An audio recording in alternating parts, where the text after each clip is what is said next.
In the belly of a mountain that no map will name, there is a door made of iron 7 inches thick. Behind that door is a room with no windows, no warmth, and no mercy. And behind that room is a woman who has not spoken a single word in 7 years. Not when they took her from her mother's kitchen at the age of 17. Not when they dragged her through 6 borders in a wagon built for cattle. Not when they shaved her head, stripped her bare, and chained her to a wall of black stone so cold it drank the heat out of her skin like a thirsty animal. Her captors have tried everything. They have tried hunger. They have tried cold. They have tried the kind of pain that breaks strong men inside of an hour. She has given them nothing. Not a scream. Not a sob. Not even the softness of a sigh. Because her captors do not want her obedience. They do not want her confession. They do not want her repentance or her loyalty or her love. They want her voice. One single, guttural, ancient note that has not echoed across this earth since before there were men to hear it. And tonight, for reasons none of them can yet explain, the prisoner is about to open her mouth. Tonight, the dragon wakes. They called the prison the Hollow Keep. It was not built. It was dug, carved down into the black roots of the Ash Spire Mountain by men who believed that some prisoners should be buried long before they are dead. You could walk for a full day through its corridors and never see the sun.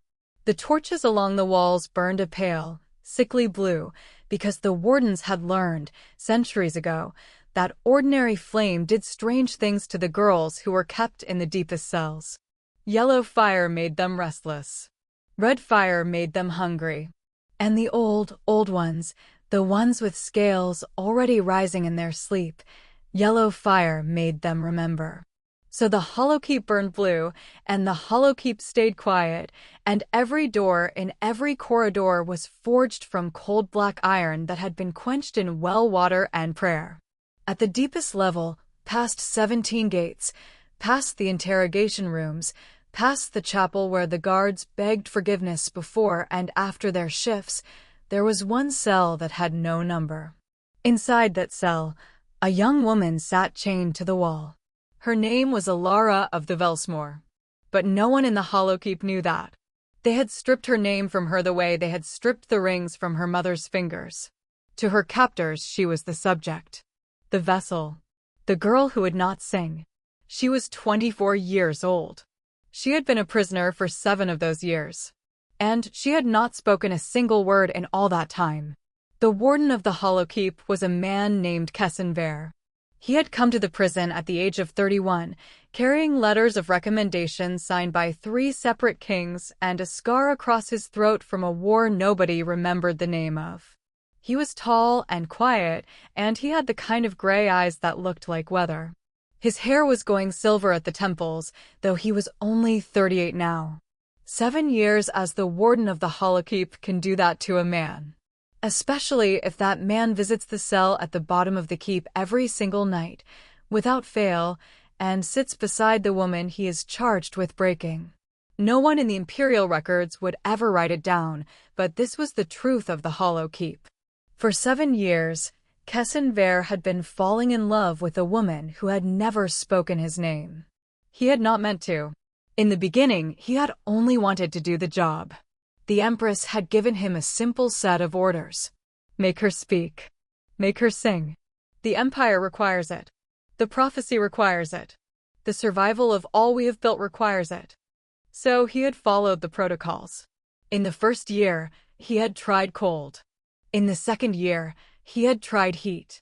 In the third year, he had let the old inquisitors come down from the capital with their boxes and their knives.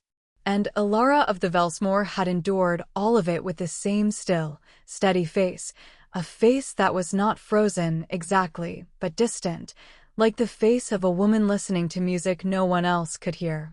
By the 4th year, Seren had started coming to her cell alone, at night, without his guards.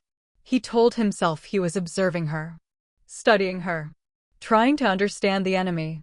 But what he was actually doing was talking to her. He told her about his mother, who used to sing to him in the kitchen while she kneaded bread. He told her about the war and the throat wound, and the year he had spent unable to speak because of it. He told her the truth he had never told anyone, which was that he understood, a little, what it was to have a voice and be unable to use it. He read to her poetry, the old romances. Once, foolishly, a love letter he had written to a woman who had married another man. And every night she listened.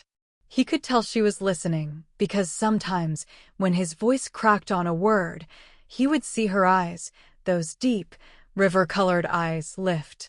Just a fraction. Just enough to tell him that she had heard him. And that look, that small, secret look, had become the only warm thing in his life. The prophecy that had brought Alara of the Velsmoor to the Hollow Keep was older than the Empire itself. When the silent daughter breaks, the scaled mother wakes. What iron could not bend, the song shall shatter, and the sky shall remember her name. For 300 years, the Empire had hunted the bloodlines. They had drowned villages. They had burned archives. They had married daughters into noble houses they would never be allowed to leave. Because the Empress, and her mother before her, and her mother's mother before that, knew one thing for certain. The last dragons had not died. They had gone to sleep. Not in caves. Not in mountains. But in the bodies of girls. And somewhere, hidden in the blood of those girls, was a song. A single chord of ancient sound. A key. A summoning. A waking. If the song was ever sung again, the sleeping dragons would rise. The Empire would fall. The world would remember. So the Empress had issued a single, absolute order to every warden of every secret prison from the coast to the mountains. Find the voice. And keep her silent until she breaks. For 7 years, Alara had kept the song inside her ribs like a fire kept inside a lantern. For 7 years, she had not given the Empire the satisfaction of a single sound. But tonight, when the warden of the Hollow Keep descended the 17 gates and unlocked the cell at the bottom of the keep and sat beside the woman he was supposed to be breaking, tonight, something inside her had begun to crack. And the strangest, most terrible part of it was this. It was not the torture that had finally started to break her. It was the warden. It was him. Kessin comes to her cell on the first night of autumn. He brings what he always brings. A wooden bowl of warm broth. A small loaf of black bread, still soft in the middle. A clean cloth, soaked in spring water, folded into quarters. He sets the bowl down on the stone floor beside her bare feet. He does not look at her directly, because he has learned, over 7 years, that a man can burn himself on a woman's eyes just as easily as on a flame. I brought salt this time, he tells her as he lowers himself to sit against the opposite wall. I know you like it. The cook said he couldn't spare any, and I told him I didn't particularly care. He smiles. A small, private smile. The kind of smile a man saves for a woman he has known for years. I may have threatened him. Slightly. Alara does not smile. She never does. But something in the corner of her mouth, a shadow, a flicker, a ghost of warmth, moves. And Kessin sees it. He has trained himself to see it. He has spent 7 years building a cathedral out of these tiny, almost invisible gifts. He watches her eat. She eats slowly, the way a woman eats who has been hungry for a long time and has learned not to trust food. She tears the bread in careful pieces. She dips each piece in the broth. She chews with her eyes closed. The chains around her wrists clink softly with every movement. The Empress sent another letter today, he says. He keeps his voice easy, light, as if they're discussing the weather or a shared joke. Her eyes lift. She wants results by the solstice. She thinks 7 years is long enough. Alara sets down the bread. I told her you are a difficult subject, Kessin says quietly. I told her that you are a stone. I told her that the song she wants does not live inside you. That we were given the wrong girl. He looks down at his hands. I have lied to the Empress in 12 letters, Alara. I keep thinking she will send someone to kill me for it, and I keep being surprised when she doesn't.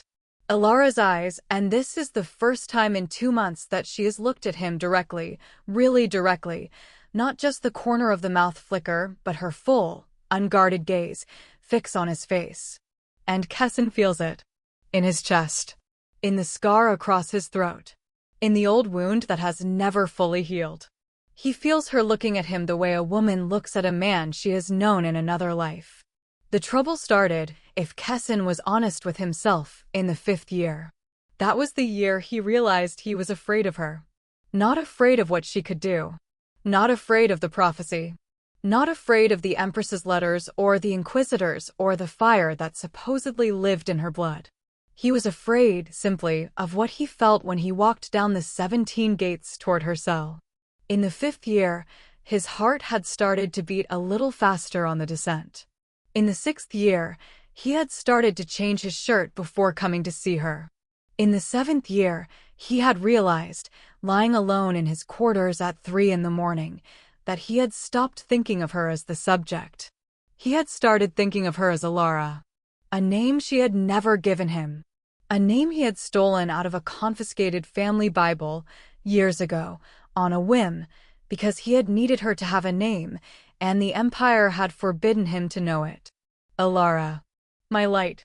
On the first night of autumn, when he kneels to take away the empty bowl, his hand brushes against the iron shackle at her left ankle. Her skin is burning. Not warm. Not fevered. Burning. The kind of heat that should have killed a lesser woman by sunrise. Kessin freezes. He looks up at her, slowly, and for the first time in 7 years, Alara of the Velsmoor looks back at him with something that is not silence, and not endurance, and not the faraway listening look she wears like a second skin. She looks back at him with longing. A single, quiet, terrible longing. As if there is something she has wanted to tell him for 7 years, and her lips have finally remembered how to want. Her hand twitches in its chain. The shackle around her wrist glows, for the briefest instant, the color of a sunrise. And then it is cold again, and she is still again, and she closes her eyes and turns her face to the wall. But Kessin does not move. He cannot. He stays kneeling at her feet for a long moment, his fingertips still touching the iron, his breath suddenly, strangely loud in the small cell. He can smell her skin, a smell he has never allowed himself to notice, and it smells, impossibly, of warm rain on hot stone. Of a storm that is about to break. In the morning, Kessin writes a 13th lie to the Empress. Subject continues to show no response. Recommend extending the observation period by another year. He seals the letter with his warden's ring. He hands it to the rider at dawn. He watches the rider disappear down the mountain path. And then he goes to his quarters, and he sits down at his writing desk, and he puts his face in his hands, because he has just understood something that he has been avoiding for 7 years. The prophecy is not waiting for pain to break her. The prophecy is waiting for love. And he, Kessin Vale, warden of the Hollow Keep, servant of the Empress, the man who was chosen for this post precisely because he was supposed to be incapable of feeling, he is the match. He is the fire that is going to wake the dragon. And there is not a single thing in the world he can do to stop it. 3 days later, the Empress's reply comes back. It does not come in an envelope. It comes in a carriage, drawn by 4 black horses, carrying a man in a red robe and a velvet-lined case full of instruments that Kessin has seen only once before in a nightmare. The Empress has sent the Grand Inquisitor of the Thorn Court. And the Grand Inquisitor has orders, written in the Empress's own hand, to break Alara of the Velsmoor by the new moon. By any means necessary. The Grand Inquisitor's name was Seren Vale. He was a small man. Slight. Almost delicate, with the long pale fingers of a harpist and the soft voice of a confessor. He drank his tea with milk. He wore a small silver pendant shaped like a wren. He smiled easily and often, and his smile did not reach his eyes. He had broken 41 women in the Empress's service. He had never been given a subject he did not eventually open. When he descended the 17 gates of the Hollow Keep, on the morning of the new moon, he did so humming a small, cheerful tune, a children's song about a fisherman and his 3 daughters. and Seren Vale walked 3 paces behind him with his jaw locked so tight he could taste blood in his own teeth. "Warden Vale," Seren said, as they reached the door of the cell. "You seem tense. I have been told you are very effective, Inquisitor." "I am." "Then there is nothing to be tense about." Seren turned. He smiled his kind, dreadful smile. "And yet," he said softly, "you are tense." Seren said nothing.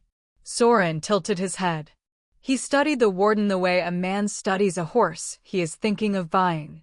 "Warden Vale, tell me something, if you will. In your 7 years with this subject, how many times have you visited her cell alone?" Seren did not answer. Soren's smile did not change. "That is what I thought," he said. "Well, do not worry. I will not report you.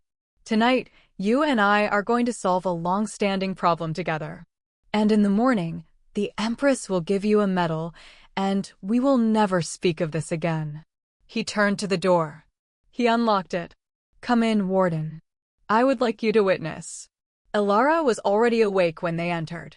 She sat against the black stone wall, her wrists and ankles still chained, her cropped hair standing in soft, dark spikes. Her eyes found Seren first. And Seren, foolishly, uselessly, tried to tell her with his eyes what he could not say out loud. "I am sorry. I am so sorry. I will try. I will try to stop this." She did not look away. She looked at him for a long, long moment, and then, slowly, deliberately, she gave him the smallest, most impossible thing he had ever received from her. She gave him a smile. A small one. Just the corner of her mouth. Just for him. As if she were the one comforting him. As if she knew something he did not. And then the Grand Inquisitor opened his velvet-lined case, and the interrogation began. I will not tell you everything that happened in that cell. Some things do not belong in a story, even a true one. Some things belong only to the walls that watched them, and to the woman who endured them, and to the man who had to watch and could not look away. I will tell you this. The Grand Inquisitor worked for 4 hours. He used 3 instruments from his velvet-lined case. He used water. He used cold. He used a small, terrible device that Seren had never seen before and hopes, every night, that he will never see again. And, through all of it, Elara of the Velsmoor did not make a sound. She did not scream. She did not whimper. She did not beg. She only looked at Seren. She only, ever, looked at Seren. And Seren, who had watched 40 men die in a war he did not believe in, who had killed with his own hands and slept afterward without dreaming, who had thought, for 38 years, that he was a man made of stone, Seren Vale began to weep. Quietly. Without sound. The tears simply came, and he did not wipe them away, because to wipe them away would have been to pretend, and he had finished pretending. In the 4th hour, Seren Vale stepped back. He was sweating for the first time. His pale fingers trembled slightly. For the first time in 41 subjects, the Grand Inquisitor of the Thorn Court was afraid. He turned to Seren. "You will have to help me," he said. Seren did not move. "Warden." "That was an order." "You will have to help me. She is about to break. I can feel it. I can always feel it. But she needs one more thing. One more turn of the wheel. And I cannot do it alone." Seren looked at him. He looked at the instruments on the floor. He looked at Elara, still bound to the wall, her lips split, a single thread of blood running down her chin, her eyes, gods, her eyes, still fixed on his face. And Seren Vale, Warden of the Hollow Keep, did something that he had never, in 7 years, allowed himself to do. He walked across the cell. He knelt down in front of her. He took the iron key from his belt, the key that no man but him was permitted to carry, and he unlocked the shackle around her left wrist. He did not say anything. He just looked at her, and he nodded, once, very slowly. "Sing." And Elara of the Velsmoor opened her mouth. For the first time in 7 years, her lips parted. Her throat moved. Her chest rose. And the sound that came out of her was not a human sound. It was deeper than a human voice could reach. Older. Rougher. A note that seemed to come from somewhere beneath her, from beneath the cell, from beneath the mountain, from beneath the bones of the world itself. A single, low, shuddering vibration that was not a song, not yet, only the breath before a song. The torches along the wall went out. All of them. At once. And in the dark, her voice rose. The first true note hit the black stone of the cell, and the stone shivered. Dust fell from the ceiling. Iron shackles trembled. The Grand Inquisitor dropped his instrument with a clatter and pressed both hands to his ears, but it was not a sound that could be shut out. It was not traveling through the air. It was traveling through bone, through marrow, through the very weave of the soul. She sang a second note, and the chains around her ankles melted. Not broke. Not snapped. Melted, softening like candle wax, puddling on the black stone floor in a slow, molten silver.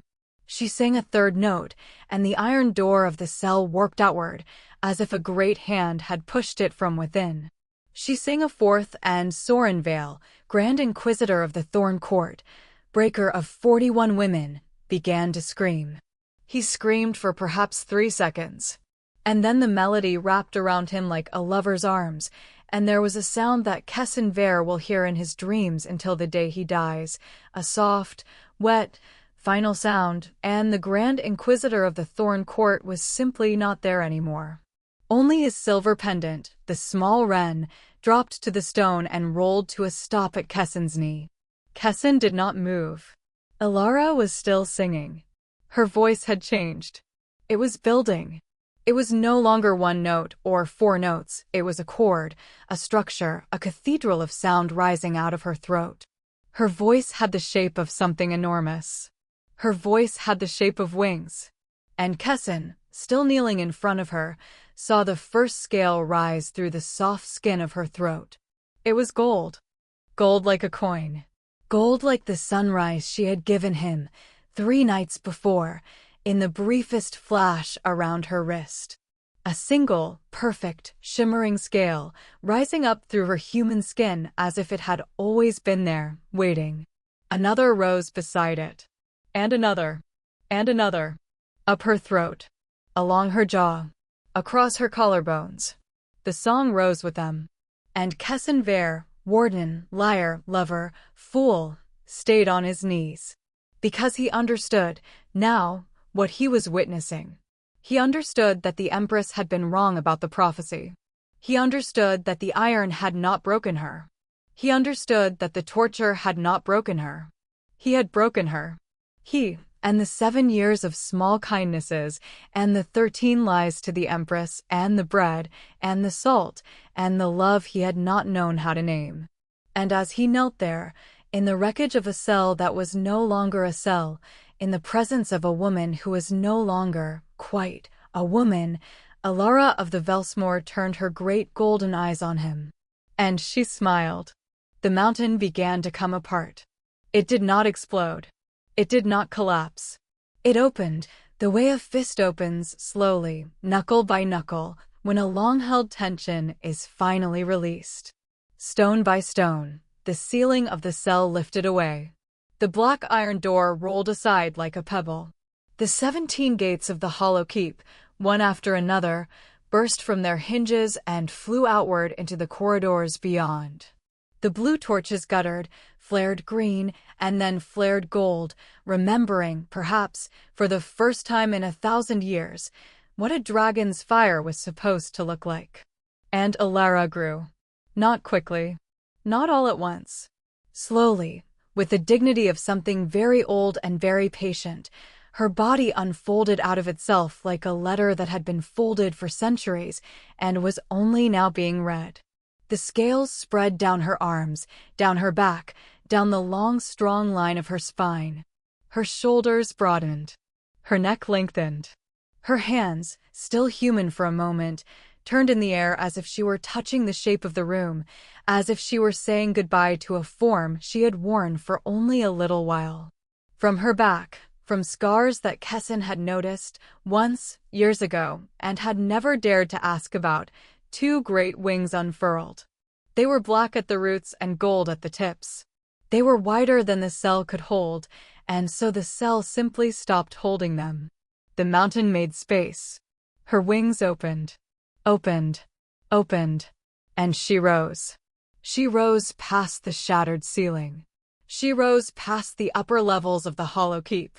She rose through the long spine of the mountain itself, and wherever her great body passed, the stone peeled back gently, reverently, as if it had been waiting all this time to let her go. Kessin followed her with his eyes. He was still kneeling. His knees hurt. His throat hurt. His heart, his stupid, foolish, 7 years in love heart, hurt most of all. She is leaving, he thought. Of course she is leaving. What else would she do? He lowered his head. He closed his eyes. He did not wipe the tears away. He waited for the sound of her wings to fade. Instead, there was silence. And then, quietly, he heard her land. A great, soft impact, like a mountain kneeling. He opened his eyes. She was above him, around him. A cathedral of gold and black and copper, her body vast enough to blot out the stars that were only now becoming visible through the broken roof of the hollow keep. Her head, a great, beautiful, terrible head, with horns the color of morning and eyes the color of a river at dawn, lowered toward him, slowly. She was enormous. She was magnificent. She could have ended him with a single breath, a single motion, a single contemptuous flick of her tail. She did not. She lowered her great head until it was perhaps 3 feet above him. Her breath was warm. It smelled, impossibly, of warm rain on hot stone. A storm that was about to break. And she spoke. For the first time in 7 years, Ilara of the Velsmoor, whose name was not Ilara, whose name was Valmira Thessaline, a name older than the Empire, older than the language Kessin spoke, older than the concept of a prison, spoke. Her voice was a human voice, woven through with thunder. Kessin. He made a sound. Not a word. Just a sound. He could not speak. Kessin Vare. Stand up. He stood. His legs shook. He stood anyway. She looked at him for a long moment. You were the only one, she said softly, who ever spoke to me as if I were still a girl. Kessin nodded. Or tried to. His throat was closing. You brought me bread, she said. You brought me salt. You read me poetry. You told me about your mother. You told me about the scar across your throat. You told me the true things about yourself, things you told no one else. You lied to an empress for 7 years to keep me alive. You wept for me tonight when the man with the wren would not. She lowered her head a little closer. I heard you, she said. Every word. I heard you. Kessin Vare, 38 years old, warden of the Hollow Keep, scarred across the throat, going silver at the temples, began to cry again, quietly, without covering his face. I'm sorry, he said. It was all he could say. I'm sorry. I'm sorry. I'm sorry. The dragon regarded him. Sorry is a small word, Kessin. I know. I am not asking for sorry. Then what are you asking for? She tilted her great head. And then, impossibly, beautifully, with a delicacy that made no sense for a creature of her size, she lowered her nose, and she pressed it, very gently, against his chest. Right over his heart. She held it there. And Kessin, shaking, raised both hands and rested them on the warm, gold-dark scales of her face, and he stood there, a small man touching an enormous dragon in the ruins of a prison, and he understood, finally, what 7 years of small kindnesses had been building toward. She had been listening. She had been choosing. She had been waiting for him to become the kind of man who would kneel down and take the key from his belt and free her. The prophecy had never been about a beast. It had been about a bond. She lifted her head. The Empress sent you to break me, she said. Yes. She will send others when she learns you have failed. Yes. She will put a price on your head. She will burn your village. She will erase your name from the archives and your face from the portraits. She will hunt you, Kessin Vare, for the rest of your mortal life. I know. Then tell me, said Valmira Thessaline, last daughter of the sleeping mothers, waker of the ancient song. What is your answer? My answer to what? To the only question I have ever wanted to ask you. She lowered her head again, and her golden eyes were very close, and her voice was soft enough for only him to hear. Will you burn with the empire that made us, Kessin, or will you ride? Kessin Vare looked up at her. He thought about his quarters and his medal and his warden's ring. He thought about his 13 lies and the 14th lie he would never have the chance to tell. He thought about his mother in the kitchen, kneading bread, humming a tune. He thought about 7 years of bread and salt and poetry and the small smile of a woman who had never spoken his name until tonight. I will ride, he said. And Ilara, Valmira, bent her great golden wing down to the shattered floor of the hollow keep, and the warden of the prison climbed onto the back of the dragon he had loved for 7 silent years. And together they rose into the long cold sky above the ash spire. Below them, the hollow keep burned. Above them, for the first time in 1,000 years, the stars remembered a name. The Empress received the news on the morning of the 2nd day. They say she read the letter twice. They say she set it down on her writing desk very carefully. They say she walked to the window of her high tower and looked out over her empire and whispered a single word that no one has ever been able to confirm. Some say the word was no. Some say the word was finally. Some say she was smiling. 3 nights later, the imperial palace burned. It was not Valmira who burned it. She never set fire to a single stone of it. She didn't need to. Because all across the continent, in the hidden rooms of country manors, in the locked towers of noble houses, in the cells of 17 other prisons whose names had been scrubbed from every map, other girls were waking up. Girls who had been told, all their lives, that they were strange or sickly or possessed or cursed. Girls who had been forced to marry into houses they would never be allowed to leave. Girls who had been kept silent, chained, drugged, watched, because somewhere, long ago, someone had whispered the prophecy over their cradle and been very, very afraid. One by one, in their hidden places, those girls opened their mouths. And one by one, they sang. The sky filled with wings. Gold wings and copper wings and obsidian wings and wings the color of a winter morning.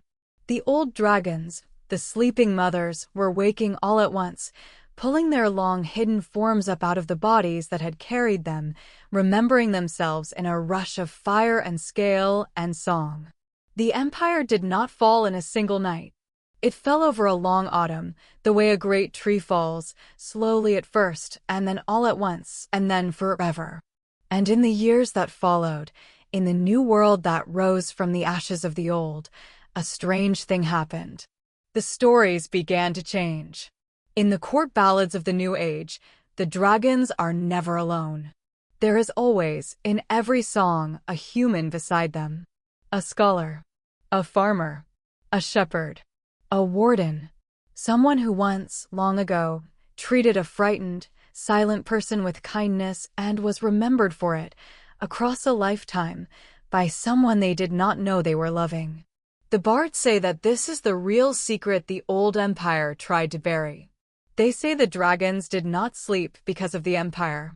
They slept because the world had forgotten how to be gentle with them.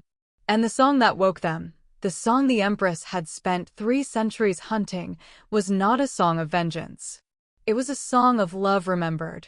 High in the northern mountains, on a clear morning in the autumn of the 5th year of the New Age, a man with silver hair stood at the edge of a cliff and watched the sun rise over a valley that had no name yet. Behind him, curled in the warm hollow of the rock, a great golden dragon was opening her eyes. She had been his wife, in the human sense of the word, for 3 of those 5 years.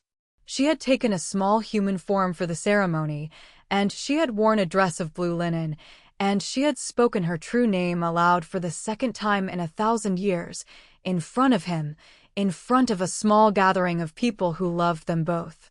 Valmira Thessaline. My light. In the mornings, when the sun was still low, she preferred the scales. They were warmer, she said. And she liked to stretch her wings. He came and sat beside her on the rock. She lowered her great head into his lap.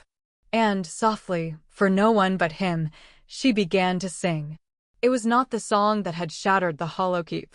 It was not the song that had woken the sleeping mothers. It was not the song that had ended an empire. It was a smaller song. A quieter song. A song of warm bread and salt and poetry read in a cell by a blue torch at 3 in the morning. A song of 13 lies and 7 years, and the small smile in the corner of a mouth that had once never smiled at all. It was their song. And Kessenver, who had once been a warden and a liar and a fool and a man made of stone, Kessen closed his eyes and listened and let the tears come, because he had learned, finally, that tears were not a weakness. Tears were the body's way of remembering that it had survived something beautiful. There is a lesson in this story, if you want one. And there is no lesson at all if you don't. But I will say this. There are women in the world, and men, too, who have not spoken, truly spoken, in a very long time. Not because they cannot, but because the people who had the power to listen to them chose, instead, to hold them in silence. And there is a particular kind of love that is not loud. It does not announce itself. It does not kick down the door. It simply comes night after night with warm bread and a little salt.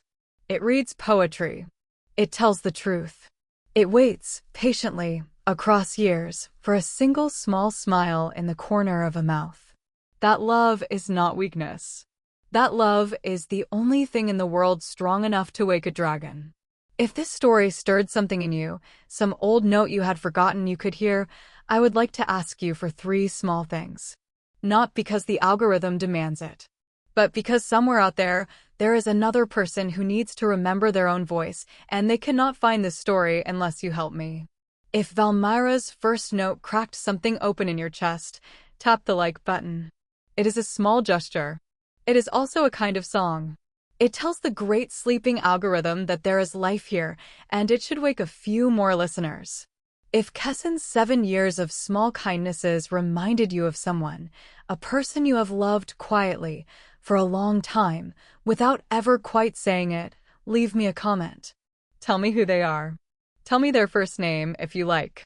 I read every one. I will carry your person with me into the next story. And if you know someone in your life who has been silent for a long, long time, someone who is waiting, perhaps without knowing it, for a single act of ordinary gentleness, share this story with them. Not because they need to be fixed, but because they need to be reminded that they are not, and have never been, alone in the dark. The song is inside you. It has always been inside you. And someone somewhere is already walking down 17 gates with a piece of warm bread and a little salt and your true name on their lips. They are almost here.